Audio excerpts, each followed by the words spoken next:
Meus irmãos e minhas irmãs, desde toda a eternidade, Deus escolheu para si um povo, para que pudesse, ao falar a esse povo, transmitir ao coração deles palavras que fossem de vida, que os ajudassem a ir mais adiante, que os ajudasse a penetrar mais dos mistérios de Deus.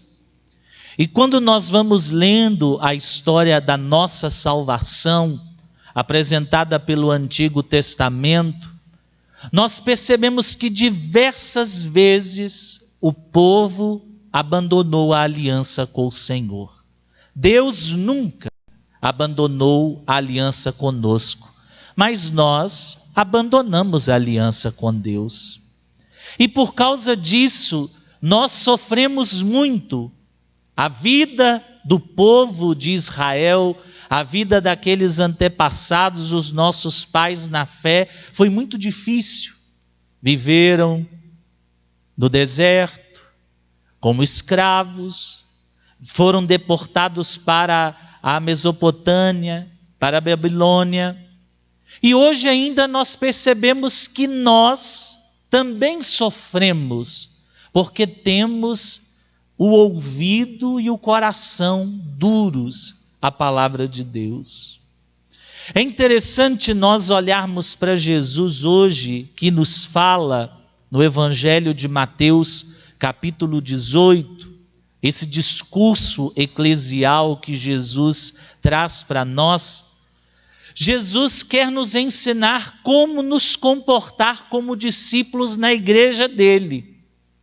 E ele toca em um ponto muito importante: o corrigir o irmão na fraternidade, mas também o deixar-se corrigir. E é interessante que Jesus dirige esta palavra aos discípulos, não à multidão. A multidão nem sempre está preparada para escutar esta palavra de Deus e para colocar esta palavra de Deus, mas quem está preparado são os discípulos, porque são dóceis ao Espírito. O Espírito vem até nós, o Espírito nos fortalece, nos dá vida. Mas mesmo entre nós, igreja, nós percebemos o quão difícil é exercer essa correção na fraternidade. Muitas vezes, porque nós não sabemos corrigir o nosso irmão, ou porque muitas vezes nós não sabemos ser corrigidos. Porque a correção, ela nunca é boa. Nunca é bom você ter a sua atenção chamada por sua mãe, por seu amigo, por sua professora ou por qualquer outra pessoa. Nós sempre levamos a correção para o lado da humilhação.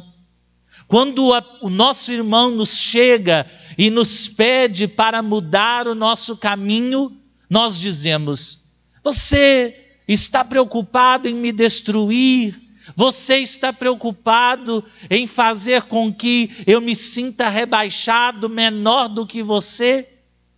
Mas, na verdade, a correção fraterna que Cristo nos ensina é para que a cada dia nós possamos revelar ainda mais na nossa vida, das nossas atitudes, as ações dele.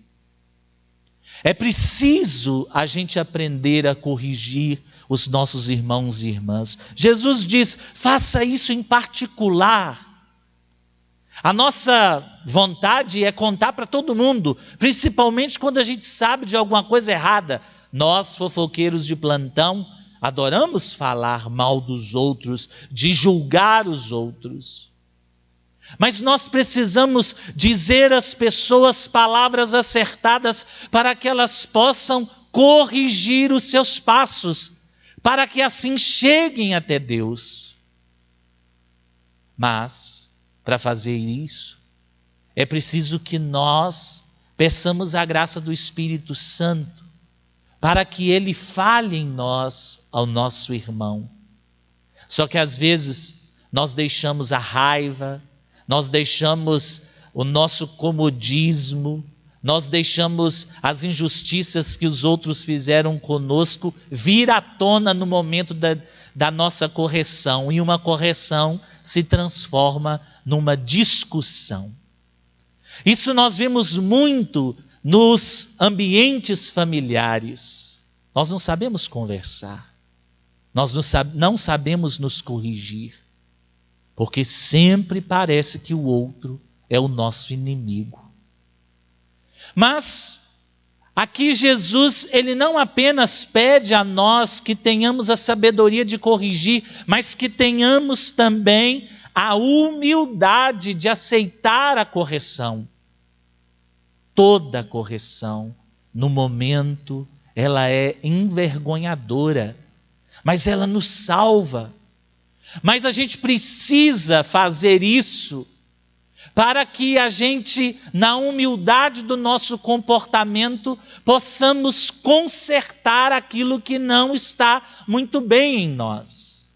Vejam, hoje nós lemos a leitura do profeta Ezequiel.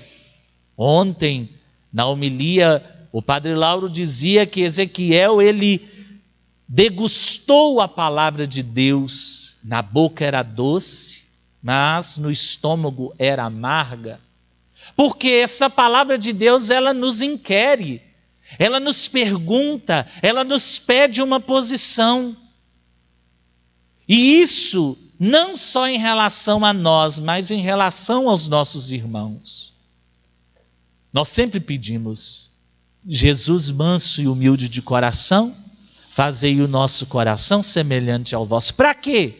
Para que saibamos realizar estas obras que na igreja são muito necessárias, para que eu impeça que o meu irmão caia num buraco, e para que eu também possa, através da correção dos outros, ser salvo de cair num abismo. Percebem que essa correção é uma via de mão dupla? O profeta Ezequiel, ele corrigiu o povo: toma cuidado, não faça aliança com esse povo, vocês estão saindo da brasa e caindo no espeto. Mas o povo não ouviu, porque se achavam muito importantes. Quantos de nós também nos achamos muito importantes e não permitimos que a vontade de Deus haja em nós? Não permitimos que a correção de Deus nos transforme em santos segundo o coração dele. Irmãos e irmãs, é preciso a gente aprender a ter essa humildade de coração para corrigir e sermos corrigidos. Porque se a gente não estiver disposto a esse momento de educação na fé, nós não podemos permanecer na igreja. Porque sempre a igreja, ela vai nos orientar a realizar algo que esteja a nosso favor, para que sejamos melhores. Pensem bem, quantas coisas que a igreja diz hoje e que as pessoas acham na liberdade de não concordar e de achar que a igreja está errada. A igreja transmite a palavra de Cristo apenas. Ela é pregadora, ela é evangelizadora, ela traz a boa nova, mas muitos não conseguem suportar, porque sempre são pedidos que mudem um ou outro comportamento. Peçamos a Deus, nesta missa, que a gente saiba ganhar os nossos irmãos, que a gente saiba estar reunidos sobre o mesmo Espírito, buscando as mesmas coisas. E a nossa busca está na vida que está escondida com Cristo em Deus. E se for para que eu tenha vida, e se for para que eu possa permitir que o meu irmão tenha vida também, eu preciso estar aberto à correção, mas preciso também pedir a Deus a sabedoria para corrigir o meu irmão.